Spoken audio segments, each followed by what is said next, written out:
Peuple de Dieu, Dieu nous demande de veiller sur nos pensées, de veiller sur ce que nous pensons. Nous devons entretenir nos pensées, pas des hymnes et des cantiques spirituels. Nos pensées là, ça veut dire quand tu commences à penser mal, arrête-toi. Dis, écoute-moi bien ma pensée.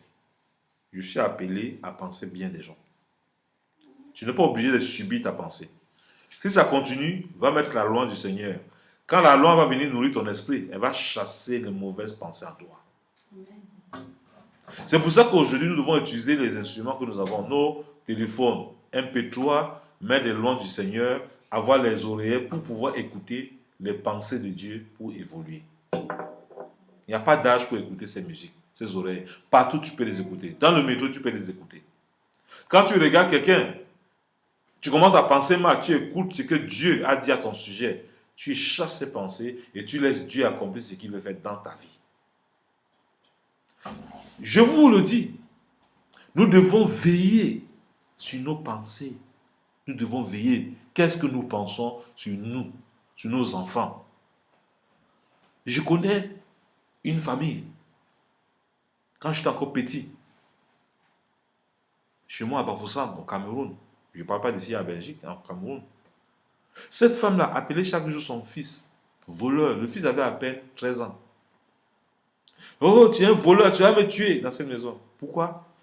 Parce que l'enfant rentrait à l'école, l'après-midi, sa maman n'est pas là. Elle est toujours dans un travail champêtre de champ. Le petit, il mange la nourriture. Sa maman rentre. Il dit, pourquoi ta maman là, mamie? Il commence à frapper l'enfant. Voleur, l'enfant commence à fuir. Tout le quartier savait que son enfant était un voleur. Parce qu'il appelle son enfant voleur. Donc si ta propre mère t'appelle voleur, elle dit que tu es voleur. Alors, le petit avait 15 ans. Il allait à l'école. On a cambrionné la voisine de chez eux. Une voisine qui était là. Elle n'est pas allée loin. Elle a seulement dit, dis à ton fils de ramener tout ce qu'il a volé chez moi. À cause de quoi? Parce que sa maman avait donné un second nom à son fils, voleur. Elle dit, hey, mon fils ne vole pas, hein? Mais c'est toi-même qui as dit que ton fils est voleur. Tout le quartier certifie que son fils était voleur. Donc, l'image de son fils est restée au quartier comme un voleur. La gendarmerie est venue prendre son fils. Heureusement qu'il était encore mineur. Il n'a pas fait la prison. Mais elle a dit à sa maman, comment tu peux, à la gendarmerie, on dit, comment tu peux appeler ton fils voleur? Même être voleur. Et réellement, le fils a commencé à voler à l'école, voler les livres des gens, voler, parce que l'esprit du vol a commencé à subir, à suivre cet enfant. Je n'étais pas encore enfant de Dieu. Mais aujourd'hui, je me rends compte, ce que tu dis, les gens finissent par s'installer dans la vie. Faites attention d'appeler vos enfants. Tu es idiote. L'enfant devenir idiote. Parce que l'esprit d'idiotie va descendre sur l'enfant. Tu n'es rien. L'esprit, je n'ai rien, va descendre sur cet enfant. Il faut toujours confesser les paroles positives. Même si tu vois ton enfant têtu, dis à ton enfant, tu es très intelligent pour commettre ces actes. Ta femme n'est pas un tam-tam. Pour que quand elle fait les erreurs, tu commences à la battre partout. Ce n'est pas ton tam-tam. C'est l'enfant de quelqu'un. Si tu ne peux pas lui donner les conseils doucement, apprends à te maîtriser. C'est les fruits de l'esprit. Vice versa, à la femme, quand elle parle mal à son mari, c'est l'enfant de quelqu'un que tu es en train de parler. Donc quand tu parles à ton mari, soigne tes propos et tes paroles. Tu n'es pas obligé de parler méchamment à ton époux. Alléluia. Donc c'est des choses que nous devons nous travailler. N'allez pas chercher loin. C'est comme ça que quand vous allez commencer à bâtir votre esprit, vous allez faire des efforts pour changer en votre quotidien, en votre faveur. Parce que ce que vous semez, c'est ce que vous allez moissonner. Tu sèmes l'amour, tu vas moissonner l'amour. Tu sèmes la division, tu vas récolter la division. C'est pour ça que Dieu veut que nous veillions sur nos pensées et ce que nous professons et nous proférons tous les jours. Ce n'est pas évident. Le combat est au quotidien. Moi-même qui vous parle, je ne suis pas exempt de ça. Je suis obligé de travailler durement. Là où je suis tombé, je suis obligé de me répandre. Que Dieu me fortifie. Et j'ai toujours besoin du Seigneur. Il n'y a personne qui puisse dire qu'il n'a pas besoin du Seigneur. Nous tous, nous dépendons du Seigneur. C'est pour ça que Dieu nous a donné ses paroles. Afin que nous veillons sur ça. Vous n'êtes pas extraterrestre. Vous vivez sur la terre des mortels. Les difficultés viendront. Mais ne restez pas dans ces attitudes-là. Ayez du courage de vous approcher de Dieu. Que Dieu puisse vous transformer pour son bien. Dieu, chaque fois permet parfois que nous traversions les épreuves. Parce qu'il veut quoi? Il veut nous utiliser demain pour sa gloire. C'est pour ça que quand je m'appuie sur la parole. Je regarde sur la parole de Dieu. Il dit car vous avez besoin de persévérance afin qu'après avoir accompli la volonté de Dieu, vous obteniez ce qui vous est promis. Hébreux, chapitre 10, verset 36. C'est très important. Nous avons besoin de persévérer, de persévérance. Et je crois que la persévérance, c'est le fruit de l'esprit. Vous devez persévérer. Là vous ne voyez pas votre mari fidèle. Persévérer dans la prière, dans l'adoration. Dieu va donner le résultat de vos prières. N'oubliez pas Éphésiens, que je vous ai noté tout à l'heure. Éphésiens chapitre 4, verset 6. La prière, des supplications et les actions de grâce. Vous devez les appliquer sur la vie. C'est Philippiens 4, verset 6. Vous devez appliquer ces prières pour voir votre mari stable, pour voir votre épouse stable, pour voir vos enfants stables, pour voir votre société stable. Vous devez appliquer ces rudiments de prière. Persévérer. La Bible dit dans Hébreux chapitre 10, verset 36, car vous avez besoin de persévérance. Car après avoir accompli la volonté de Dieu, vous obteniez ce qui vous est promis. La volonté de Dieu, c'est de persévérer. Ce n'est pas de se décourager. Dites après moi, je refuse le découragement. Je refuse le découragement. Je refuse le découragement. Je refuse le découragement. Alléluia. Vous devez prier chaque fois qu'un découragement vient dans votre vie. Vous devez le refuser avec toute votre force, toute votre énergie. Là, tu es échoué. Repends-toi et reviens. Dieu va te donner la victoire là où tu es échoué. Avec Dieu, on ne échoue jamais. Les difficultés peuvent venir, mais ne perdez pas espoir. Alléluia. C'est pour ça que j'ai inscrit un peu dans ma petite note ici. Nous faisons tout face à des défis, des difficultés et des moments où les choses ne vont pas comme nous l'avions planifié. Avez-vous jamais remarqué que c'est dans des temps difficiles que nous croissons et nous nous développons? C'est dans les temps difficiles que nous croissons et nous nous développons. Pourquoi? Parfois nous attendons certaines choses. Nous n'arrivons pas à les avoir. Mais qu'est-ce qui peut faire que nous puissions persévérer et attendre? C'est notre foi. Et notre foi, nous mettons notre confiance en Dieu. Et quand nous mettons notre confiance en Dieu, nous faisons quoi? Nous commençons à l'adorer. Mais on ne perd pas la vision où nous partons. Il y a beaucoup qui perdent la vision. Comme j'ai enseigné tantôt la semaine passée, que nous tous, nous devons être toujours enceintes d'une promesse de Dieu. Je dois être enceinte de ma prospérité. Parce que la Bible dit dans 3 Jean 2, bien-aimé, je souhaite que tu prospères à tout écart comme prospère l'état de ton âme. Sois en bonne santé. C'est Dieu qui souhaite que tu prospères. La prospérité n'est pas un péché. Avoir une voiture de luxe, ce n'est pas un péché. Tu es né pour vivre cette prospérité. Car Dieu a dit dans 3 Jean 2, bien-aimé. Tu peux remplacer par bien-aimé par Bruno, par Suzanne. Alléluia. Tu peux le remplacer par ton nom. Je souhaite que tu prospères à tout égard, comme prospère l'état de ton âme. Dis-moi, si ton âme ne prospère pas, comment tu peux avoir les bienfaits de Dieu? Servant de Dieu. Si ton âme ne prospère pas, il est difficile. Tu dois veiller sur ton esprit, sur ton âme. Sinon ta pensée va te tuer. Notre pensée nous fait échouer. Parce que ta pensée dit que tu ne peux pas. Je peux par celui qui me fortifie. Je peux tout par celui qui me fortifie. Mais ta pensée te dit, tu ne peux pas être comme, tu ne peux pas être ce que tu es en train de dire là. Dis, tu mens, avec Dieu je peux. Alléluia.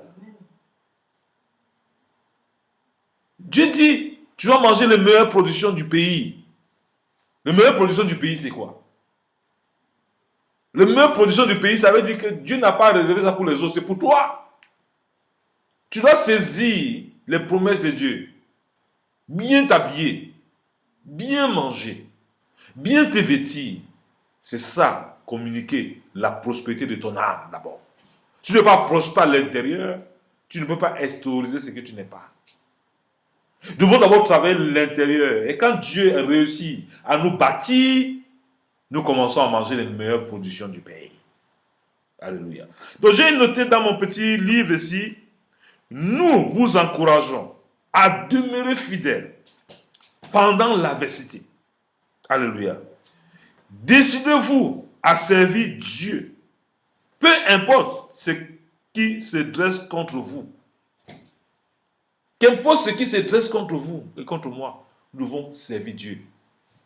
Même si personne ne croit en nous, mais Dieu croit en nous.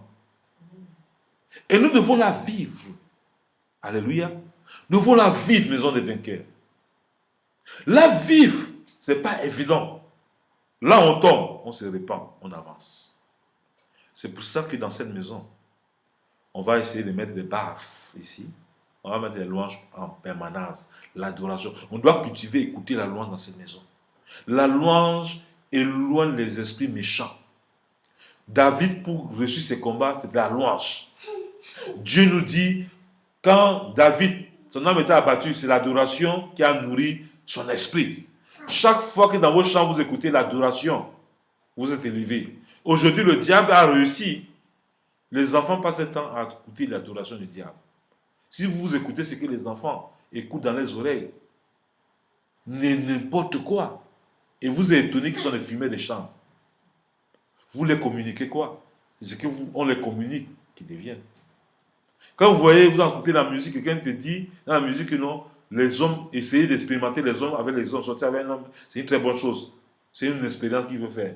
Ils sortent du cadre de la parole. Ils ne savent pas ce que la parole de Dieu dit par rapport à ça. Dieu a détruit Sodome et Gomorrhe à cause de quoi?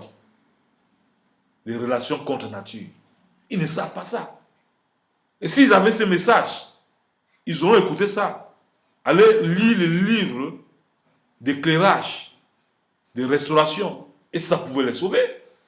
C'est pour ça qu'il est important d'encourager vos enfants à écouter les paroles d'exhortation, des prédications et des louanges. Quand ils vont écouter, ça va leur permettre qu'ils enlèvent tout ce qu'ils ont sémé dans leur vie. Et vous voyez, vous avez vos enfants à l'école. Vous passez peu de temps avec vos enfants.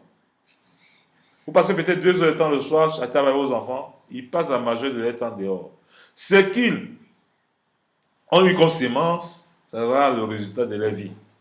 Quelles que soient vos prières, vos beaux prières ne changeront pas leur destinée si vous ne les avez pas éduqués à vivre, à éduquer leur âme et leur esprit. Encouragez-les, achetez-les les CD qu'il faut, achetez-les les appareils qu'il faut pour écouter la parole. Aimez, investissez-vous à ces enfants pour qu'ils comprennent les valeurs spirituelles. Quand ils vont grandir, ça va les aider à bien s'orienter. Alléluia. Si on ne s'investit pas à nos enfants, le diable s'investit déjà. Si on ne s'investit pas à nos femmes, tu ne dis pas à ta femme comment elle est belle. Quelqu'un d'autre le dira dehors. Elle va prendre ça comme la blague, comme les amusements. Elle va écouter ça 1 an, 2 ans, 3 ans. Elle va se souvenir que non, depuis que tu l'as fiancée, tu n'as plus jamais dit qu'elle est belle. Elle va aller expérimenter celui qui dit qu'elle est belle tous les jours dehors. Faites attention à ce que vous dites, que vous nourrissez les uns les autres. Encouragez-vous, appréciez-vous. Quand ta femme s'habille un matin, regarde-lui et tu dis, chérie, tu es bien habillée. Je suis content de t'avoir. Ce n'est pas le poids de ta femme qui a un problème. C'est parce que tu as commencé à comprendre dehors que tu es beau et que ta femme ne te dit plus que tu es beau, que tu commences à voir que ta femme a un problème. Encouragez-vous les uns les autres. Encourager, ce n'est pas limité. Vous devez enrichir votre esprit, vos pensées à cela. C'est très important.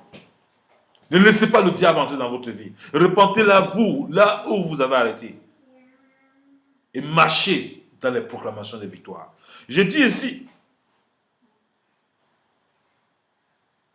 7 ans sont des occasions de permettre à la parole de Dieu de prendre vie dans la vôtre et de vous faire parvenir à la victoire.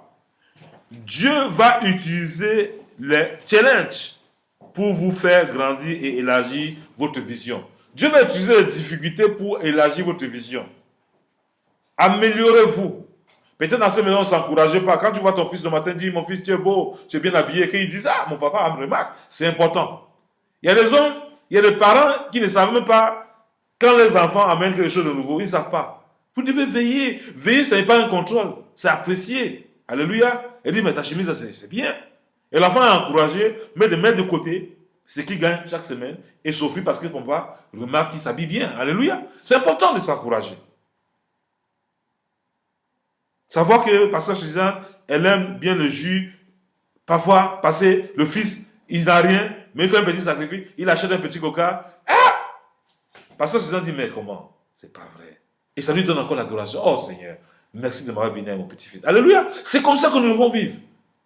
Se sacrifier pour les autres. Ne pas croire qu'on est obligé de nous aider. Nous sommes redevables de donner l'amour aux gens. On n'est pas obligé de réclamer l'amour. Donnons, n'attendons rien. C'est pour ça que j'ai écrit sur mon mur de Facebook hier. Nous devons nous investir à donner l'amour. C'est très important. Et quand j'ai écrit cela, j'étais tellement inspiré par Dieu. Et quand j'étais inspiré, j'ai dit, Seigneur, waouh, comment tu me donnes ces pensées? D'où m'est venue ces pensées? Parce que le Seigneur, il veut faire des grandes choses avec nous, qui permet, il nous donne des pensées, vraiment des pensées, des bénédictions, qui nous bénit. Et quand j'ai écrit, moi-même, j'étais heureux. Il dit, le secret du bonheur, ne laisse pas la haine envahir votre cœur, ni les inquiétudes torturer votre esprit. Vivez simplement, attendez peu et donnez beaucoup. Remplissez votre vie d'amour. Diffusez des rayons de soleil. Dieu vous bénisse. Voilà ce que j'écris sur mon mur. C'est ce que nous devons faire. Nous devons diffuser des rayons d'amour. Alléluia. Nous devons toujours écarter la haine, les rancœurs. Ça détruit notre esprit. Ça détruit notre mental.